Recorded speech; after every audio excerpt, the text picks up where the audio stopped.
Hello friends, सर्वांचे स्वागत आहे आपल्या के पी फार्मा यूट्यूब पेजवर. आणि आजचा आपला टॉपिक आहे ॲनिमिया. प्रिव्हियसली आपण ब्लड म्हणजे काय, म्हणजे ब्लडची definition, classification and due to the deficiency disease of blood हा आपण बघितलं, तर त्यामध्ये होता ॲनिमिया. तर आज आपण ॲनिमिया म्हणजे काय हे बघू. ॲनिमिया हा जो आहे हा deficiency of haemoglobin and RBC in blood, यामुळे ॲनिमिया हा डिसीज होतो. Deficiency of haemoglobin and RBC in blood, त्यामुळे कोणता डिसीज होणार, तर ॲनिमिया. तर डिफाईन बघू आपण. It is define as decreasing the number of RBC, किंवा यालाच आपण deficiency of RBC as well as haemoglobin content of blood. It is also known as anaemia. तर नेक्स्ट आहे टाईप्स ऑफ ॲनिमिया. आता anaemia म्हणजे काय हे आपल्याला माहीत आहे, तर त्याच्यात आपण टाईप्स बघू वन बाय वन. फर्स्ट आहे aplastic anaemia, then haemolytic anaemia, sickle cell anaemia, iron deficiency anaemia and vitamin deficiency anaemia. One by one आपण डिस्कस करू.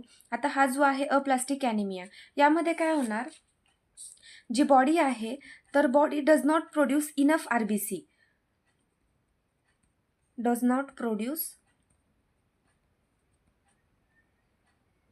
इनफ RBC, किंवा यालाच आपण न्यू ब्लड सेल्स असं पण म्हणू शकतो. न्यू ब्लड सेल्स म्हणजे या केसेसमध्ये जी बॉडी आहे, बॉडी ही न्यू ब्लड सेल्स प्रोड्यूस करत नाही, याला आपण म्हणणार अप्लास्टिक ॲनिमिया. तर अप्लास्टिक ॲनिमियाचे जे सिम्पटम्स आहे यामध्ये काय, तर डिफिकल्टी इन ब्रिदिंग, फटेक, त्यानंतर विकनेस, हे सगळे झाले अप्लास्टिक ॲनिमियाचे साईन आणि सिम्पटम.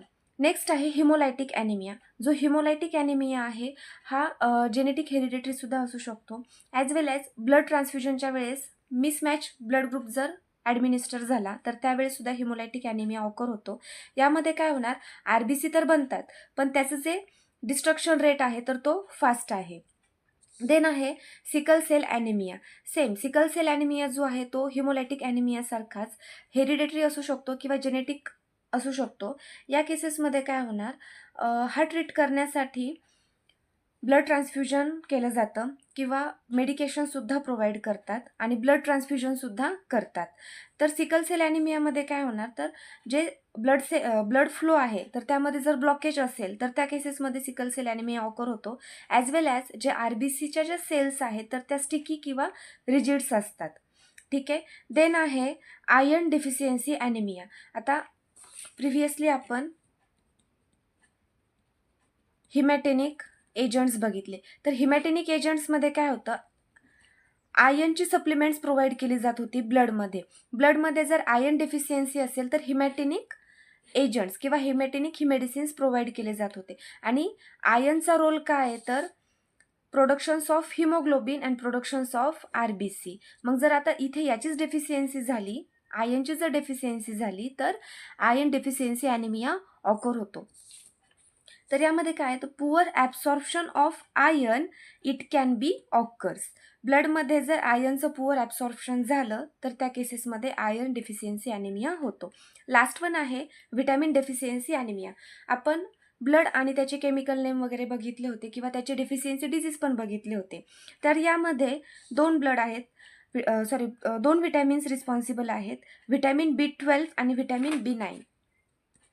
व्हिटॅमिन B12 आणि व्हिटॅमिन B9. आता B12 जो आहे त्याला आपण म्हणतो सायनोकोबालामाइन आणि B9ला आपण म्हणतो फॉलिक ॲसिड किंवा फॉलेट.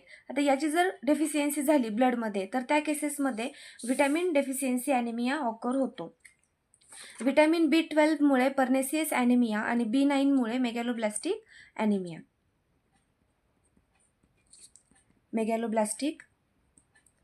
ॲनिमिया आणि B12 मुळे पर्नेसियस ॲनिमिया.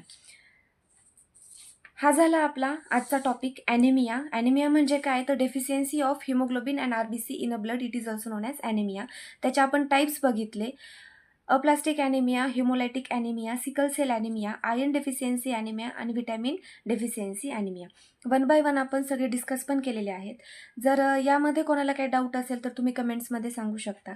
तसेच जर पेजवरती नवीन असाल तर आत्ताच व्हिडिओला लाईक, शेअर आणि सबस्क्राईब करा, म्हणजे असेच तुम्हाला फार्मसीचे व्हिडिओज येत जातील. थँक्यू.